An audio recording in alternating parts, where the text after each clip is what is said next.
Figueroa, ya llegó Gustavo Nanue, ex dirigentes del PAN. Bueno, de hecho fueron compañeros en el PAN, ¿verdad? David Figueroa, Tuve el ¿tú gusto eras de secretario? ¿Tú acompañar a sé don qué? Gustavo, exactamente, él presidente y yo secretario. Ah, exactamente. Ya. Bueno, después tú fuiste dirigente. Después me tocó a mí sí ir a un proceso de elección y bueno, nos quedamos como presidentes. Exactamente. Así es que, pues bueno, aprendí mucho de don Gustavo.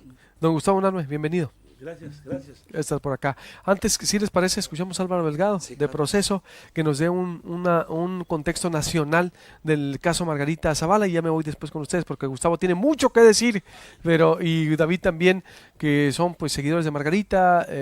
David, el que no ha dicho nada es Javier Gándara, ya los tenemos también consultando. Álvaro Delgado, escritor y periodista de Proceso, buenos días. ¿Qué tal? Muy buenos días a tus invitados y buenos días al auditorio, naturalmente. Estoy a sus órdenes. Gracias, Álvaro. Igualmente, frente a qué estamos con el caso Margarita, ¿cuál sería tu valoración, Álvaro, de lo que está ocurriendo en el PAN? Pues es una decisión que sí simbra al Partido de Acción Nacional, pero no solamente al PAN. Yo creo que sí tiene una repercusión muy amplia en el Frente Ciudadano por México, que tiene apenas un mes de creación y todavía no se ha consolidado. Tiene una repercusión naturalmente también en los otros partidos y en el escenario electoral en general. Es el desenlace muy previsible desde hace ya por lo menos 2 años, desde que la propia Margarita Zavala anunció la decisión de buscar la candidatura presidencial. Y yo diría que desde antes, Luis Alberto, porque hay que recordar que Margarita Zavala buscó primero ser presidenta del PAN por la vía primero de ser diputada federal.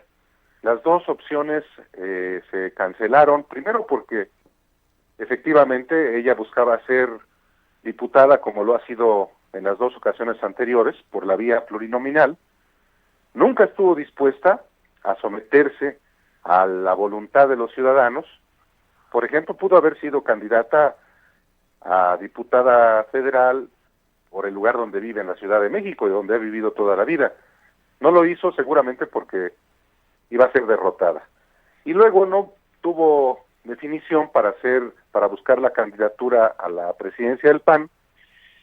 Y ella lo que buscaba era sencillamente que por aclamación la designaran candidata presidencial.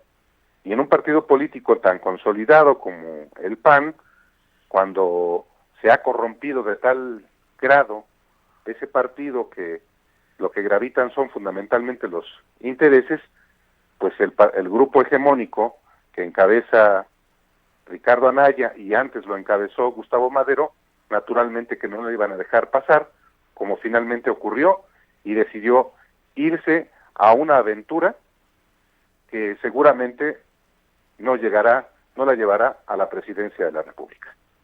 ¿Tú crees que no, Álvaro? Pues por supuesto que no. O sea, no es que eh, no tenga el conocimiento, que lo tiene, es seguramente la mujer más conocida en México, la política más conocida después de López Obrador, eh, y tiene, digamos, en ese sentido una, una base importante, tiene un nivel de simpatía sin duda en sectores de la sociedad más allá del PAN, pero yo no veo a Margarita, ya no digamos con una estructura capaz de impulsarla a un cargo de esa relevancia, sino tampoco tiene, desde mi punto de vista y por los años que tengo de conocerla a ella y al PAN y a su grupo y el grupo de Felipe Calderón, ni ideas ni proyecto verdaderos. La verdad es que Margarita Zavala es una mujer muy elemental, sin que no haya demostrado nunca capacidad. Si uno busca, inclusive en archivos, cuál fue su paso, primero como diputada local de la Ciudad de México y luego como diputada federal, va a encontrar absoluta irrelevancia en esa trayectoria. ¿Crees tú, Álvaro, que esto beneficia entonces al PRI, a López Obrador? ¿Quién sale ganando con en medio de esto que dibujas? Mira, el escenario político electoral del país es inédito. Para empezar, vamos a tener sin duda 3 coaliciones, 3 candidatos presidenciales fuertes, el del PRI, Verde, PANAL, y muy probablemente Encuentro Social, y en el Frente Ciudadano por México, que no es ciudadano ni es todavía por México. Y la coalición que va a encabezar López Obrador, que yo creo que es el único que tiene garantizado, si la salud no lo traiciona, la candidatura presidencial. Pero además, los candidatos independientes, y ese es un reto también muy, muy serio para Margarita Zavala, van a ser por lo menos 4 o 5, incluyendo la candidata del EZLN. En ese escenario, por supuesto que el que tiene mayor posibilidades de triunfo es la coalición, el personaje que tenga un voto más consolidado, así sea 1/3 de la votación nacional. En el caso de los independientes, pues se van a tener que disputar precisamente una franja del electorado que repudia a los partidos, pero que no necesariamente se va a volcar sobre uno. Yo digo que seguramente los que van a lograr el registro, primero son los que tienen capacidad para pues juntar 860 y tantas mil firmas, un promedio de 7,000 diarias, no es nada fácil y tienen hasta febrero, y luego pues armar una estructura capaz de poder convencer, y en ese a una franja del electorado que quizá andarán alrededor de 10-12%, pues es absolutamente insuficiente para ganar, aunque siento que Margarita va a ser la que más posibilidades tenga de obtener un mayor número de votos, porque sí se los va a quitar al PAN. De eso no hay duda. Y en este contexto, Álvaro, la entrevista que hiciste contundente con Rufo Ape, que ya no ha querido hablar, lo hemos contactado, ya no ha querido hablar, y todo lo que dijo también, pues fue contundente. Dijo, está saliendo la pus del partido, el prianismo representan Javier Lozano y esa bancada calderonista. Álvaro, ¿de qué te habló en el número de la revista Proceso, precisamente que está circulando?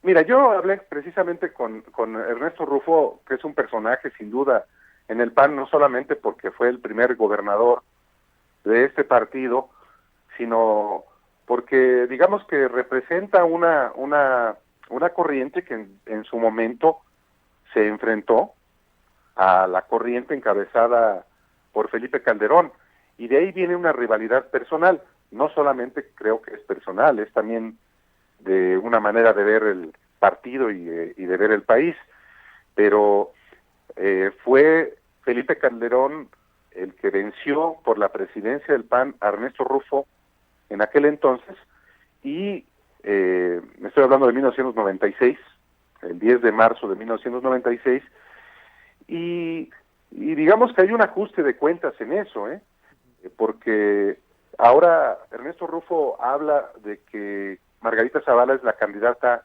del PRIAN, y él asegura, no solamente porque yo haya escrito el libro del Amaciato en el que se documentan los pactos, los acuerdos de Felipe Calderón con Enrique Peña Nieto, sino porque lo ha visto en el Senado, cómo han actuado los senadores afines a Felipe Calderón, trabajando de manera articulada con el PRI, no solamente en el más reciente episodio de hacer presidente del Senado a Ernesto Cordero.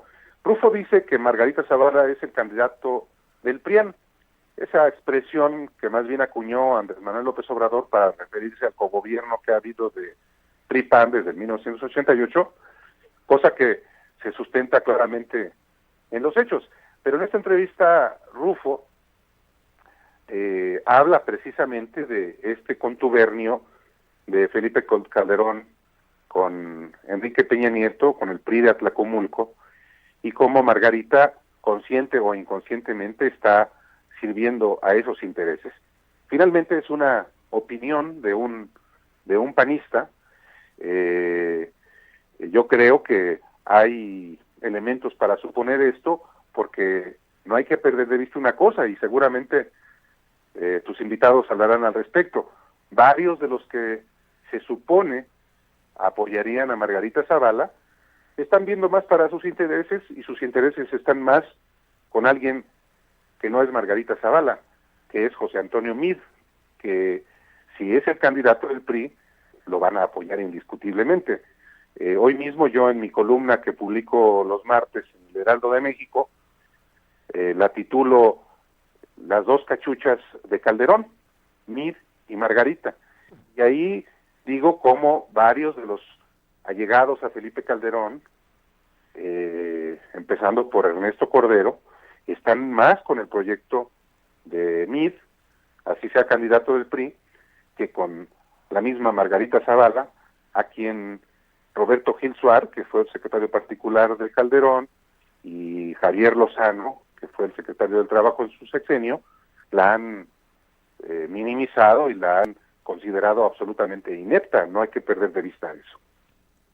Pues va a estar, entonces, imagínate, ¿tú crees que en dado momento, en la elección, por último te pregunto, no sé, ¿se sumaría Margarita a Meade o Meade a Margarita como proyecto? Y sí, lo has dicho. Sabes que me acordé mucho de tu libro en cuanto vi todo esto y vi el discurso, sobre todo, sabes que la obviedad de los senadores, ¿no?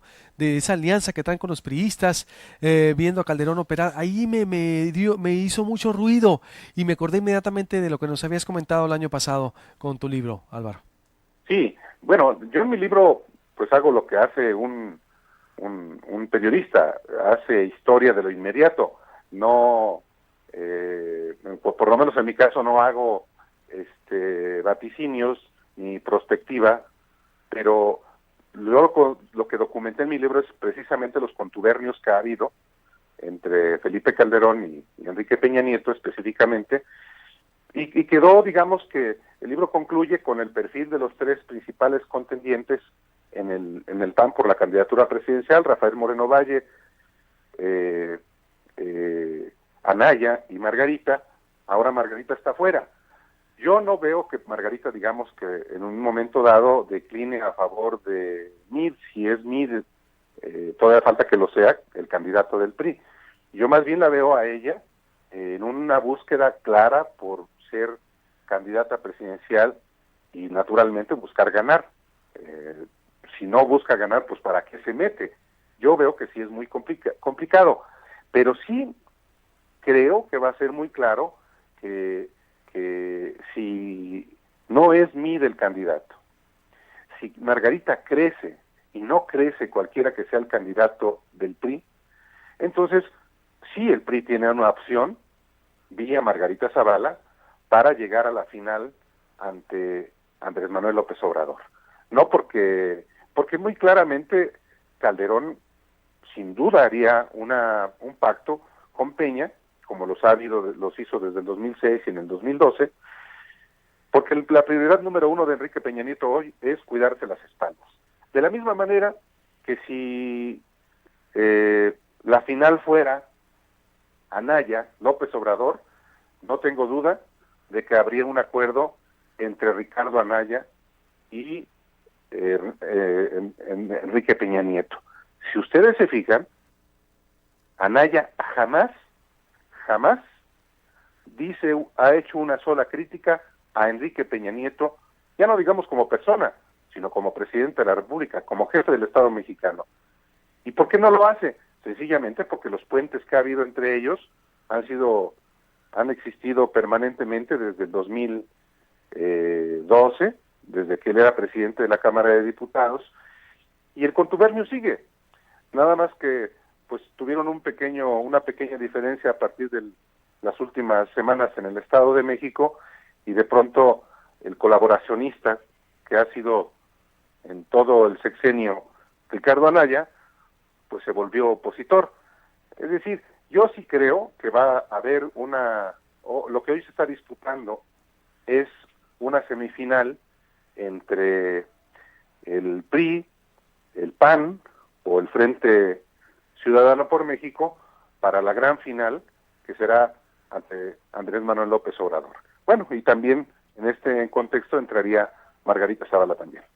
Pues va a estar muy interesante, Álvaro, y como siempre, pues te seguiremos y te consultaremos y estamos en contacto, veremos, porque aquí ya ha provocado un sisma y hay salidas interesantes que en Sonora se están dando a través de Margarita, y sí, todo lo que viene también coincido ahí con lo que pueda ocurrir. Te mando un abrazo, Álvaro, estamos en contacto. Muchísimas gracias, y bueno, no hay que perder de vista que lo que hoy estamos viendo puede perfectamente cambiar el próximo mes. Es una elección como no ha habido ninguna en la historia, y hay variables que no se han presentado y otras que ni siquiera hemos previsto, de manera que vamos a estar hay que estar muy agudos para captar esto, y a 8 meses, 9 meses de la elección es difícil poder hacer inclusive un pronóstico de su desenlace. Plenamente de acuerdo contigo. Buen día. Buenos días. Bien.